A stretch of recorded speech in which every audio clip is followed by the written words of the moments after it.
24 நாட்கள் சபை கூடுகிறது. அதற்கு உண்டான மானிய கோரிக்கைகள் எந்தெந்த தேதியில் என்னென்ன மானிய கோரிக்கைகள் எடுத்துக்கொள்ளப்படுகிறது என்ற விவரம் உங்களுக்கு எல்லாத்துக்கும் பிரிண்ட் அவுட் எடுத்து இப்போ காப்பி தர சொல்கிறேன். இது பண்ணுறேன். சட்டமன்றம் கூடுகிற எல்லா நாட்களும் காலை 10 மணிக்கு கூடும். எல்லா நாட்களும் கேள்வி நேரம் இருக்கும்.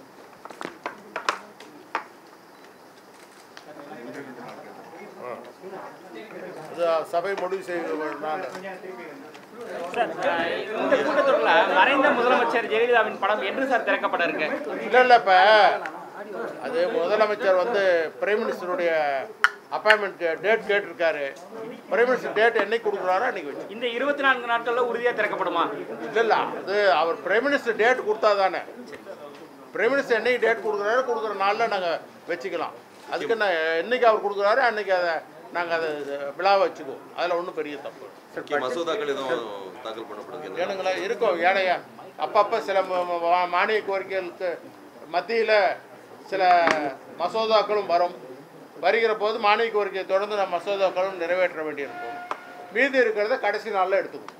சார் 24 நாளுங்கிறது ரொம்ப குறைந்த அளவில் கால அளவாக இல்லை. நீங்கள் அப்படியெல்லாம் சொல்லாதீங்க. 20 நாள் நடந்திருக்குது.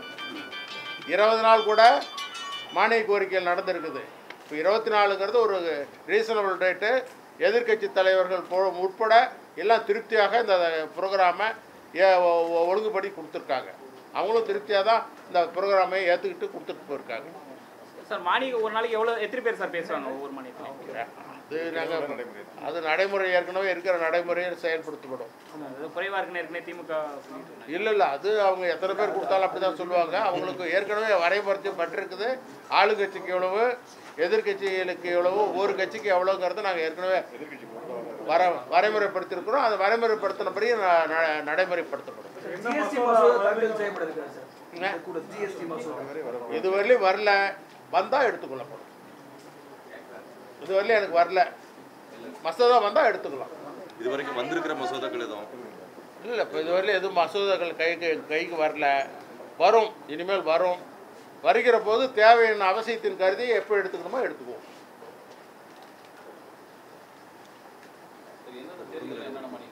இல்லைப்பா அதுதான் உங்களுக்கு ஒரு இது தர சொல்கிறேன். படிக்கணுமா? சரி கேட்டுங்க. 14ஆம் தேதி வனம் மற்றும் சுற்றுச்சூழல் 2 துறை. 15ஆம் தேதி பள்ளிக்கல்வி, இளைஞர் நலன், உயர்கல்வி. 16 கூட்டுறவு மற்றும் உணவு. 17, 18 அரசு விடுமுறை சனி ஞாயிறு. 19 எரிசக்தி இபி, மதுவிலக்கு மற்றும் ஆயத்தீர்வைத்துறை. 20, 21 2 நாளும் உள்ளாட்சித்துறை, நகராட்சி நிர்வாகம், ஊரக வளர்ச்சி, சிறப்பு செயலாக்கம். இது 2 நாளைக்கும் நடக்கும். 20, 21க்கு.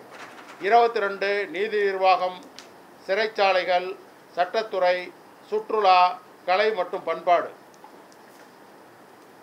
23 தொழில்துறை, குறு சிறு மற்றும் நடுத்தர தொழில்துறைகள். 24 சனிக்கிழமையும் பேரவை இருக்கிறது. அன்றைக்கு சமூகம் நலம் மற்றும் சத்துணவு திட்டம், மாற்றுத்திறனாளிகள் எடுத்துக்கொள்ளப்படும். 25, 26, 27 3 நாட்களும் பேரவை கூட்டம் இல்லை. 28 நெடுஞ்சாலைகள், சிறு துறைமுகங்கள், கட்டடங்கள், பாசனம். இது 29 கைத்தறி மற்றும் துணி நூல், கதர், கிராம தொழில்கள் மற்றும் கைவினைப் பொருட்கள். 30 பேரவை கூட்டம் இல்லை. 1, 2 அரசினர் விடுமுறை. 3, 7 2017 வீட்டு வசதி மற்றும் நகர்ப்புற வளர்ச்சி, தகவல் தொழில்நுட்பவியல் துறை. 4 மக்கள் நல்வாழ்வுத்துறை. 5 வேளாண்மை துறை. 6 காவல்துறை, தீயணைப்பு. 6, 7 2 நாளும் காவல்துறை மானிய கோரிக்கை, தீயணைப்பு மற்றும் காவல்துறை மானிய கோரிக்கை. 8 அரசினர் விடுமுறை. 9 அரசினர் விடுமுறை. 10 காலையில் காவல்துறை, தீயணைப்புக்கு முதலமைச்சருடைய பதிலுரை மட்டும். அன்று கேள்வி நேரம் ஒத்திவைக்கப்பட்டு பதிலுரை எடுத்துக்கொள்ளப்படும்.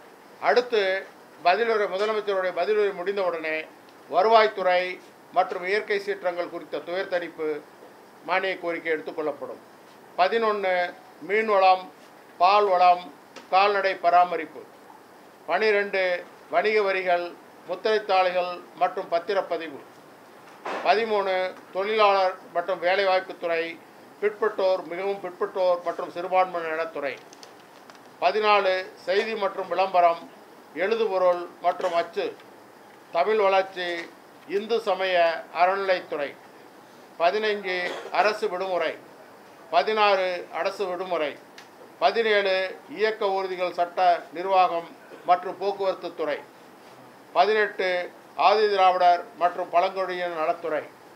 19 புதன்கிழமை பொதுத்துறை, மாநில சட்டமன்றம், ஆளுநர் மற்றும் அமைச்சரவை, நிதித்துறை, பணியாளர் மற்றும் நிர்வாக சீர்திருத்தத்துறை, திட்டம், வளர்ச்சி மற்றும் சிறப்பு முயற்சிகள் துறை, ஓய்வூதியங்கள், ஏனைய ஓய்வுகால நன்மைகளும். அதுவும் தொடர்ந்து அரசினர் சட்ட முன்மொழிவுகள் ஆய்வு செய்தலும் நிறைவேற்றுதலும் ஏனைய அரசு அலுவலர்கள் ஏதாவது இருந்தால் அதுவும் எடுத்துக்கொள்ளப்படும். இந்த வெட்டு தீர்மானங்கள் பொறுத்தவரை சில விவரங்கள் இருக்குது, அதை உறுப்பினர்களுக்கு தெரிவிக்கப்படும். பேரவை காலை 10 மணிக்கு கூடும். தேவை ஏற்படின் மாலையிலும் பேரவை கூடும். எல்லாம் அலுவல் ஆய்வுக்குழு உறுப்பினர்கள் அனைவரும் கலந்து கொண்டார்கள். வேலுமணி அமைச்சர் மட்டும் இல்லை, அவர் ஏதோ வெளியூர் ப்ரோக்ராம் ஏதோ போயிருக்காங்க. மீது எல்லாம் வந்து அலுவல் ஆய்வுக்குழுவில் எல்லாம். சார் இந்த 24 நாட்கள்னு சொன்னதை திமுக ஒத்துக்கிட்டாங்களா? ஒத்துக்கிட்டு தான் சார், அவங்க தானே ப்ரோக்ராம் எங்களுக்கு ஒத்துக்கிட்டு திருப்தி அவங்க கேட்ட கோரிக்கை எல்லாம் வந்து அவங்க சொல்லி தானே இப்போ நாங்கள் வந்து ப்ரோக்ராம் எல்லோரும் சேர்ந்து தான் ஒற்றுமையாக போட்டிருக்கோம். நாங்கள்லாம் ஒற்றுமையாக போட்டிருக்கிறோம், நீங்கள் அதை எடுத்துக்கங்க, எழுதிங்க.